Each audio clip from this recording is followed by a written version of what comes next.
Earth's military like the Marvel Universe, a funny imagination. The unsung hero of the Marvel Cinematic Universe is the US Department of Defense. While spandex-clad special forces were running around punching things, they were steadily innovating a flexible doctrine and procuring capabilities to support it which would prove highly effective in defeating the broad range of threats to the Earth. Since 1995, the Pentagon was aware of the existence of extraterrestrial threats. They also understood that Captain Marvel would not always be around to protect them. Earth needed its own defenders. The threat faced was a substantial one. The enemy would likely be highly mobile, attack with little to no warning, and possess conventional overmatch against US forces.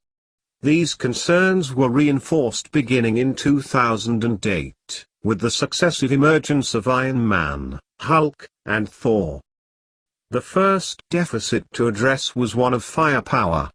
Captain Marvel indicated the need to upgun, while Hulk and the Asgardian remote weapons platform the Destroyer were both de facto untouchable to normal weapons. 3 procurement decisions were made to rectify this.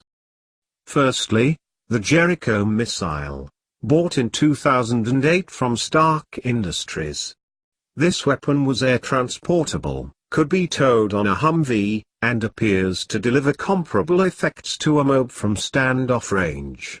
Tony Stark advertised it as a system to defeat cave complexes.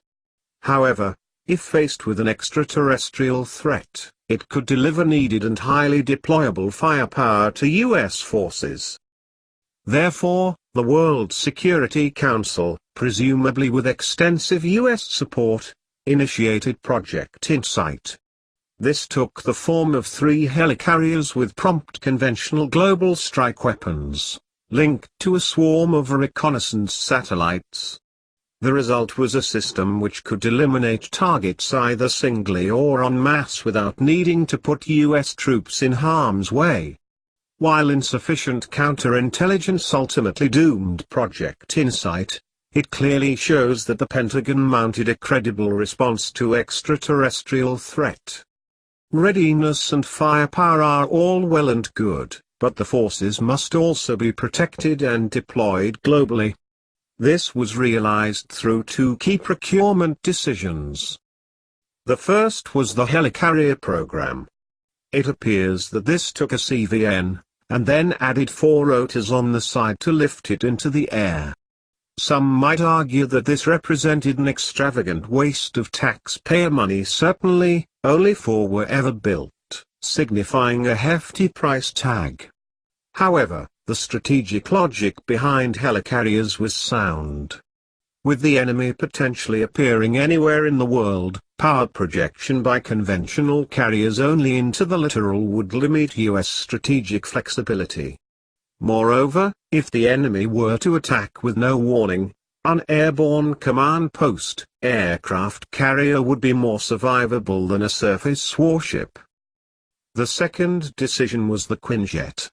Originating from post-Cold War research programs, the Quinjet was a highly advanced transport, light strike aircraft. It appeared to be fusion-powered and potentially capable of suborbital flight. While they could not deploy significant numbers of troops, they did allow rapid response capability, measured in minutes, at a global scale. Such a capability was never tested, but wargaming suggests it would have performed admirably during the Thanosian campaign to Earth. Thank you for watching. Please like, share, comment, and subscribe.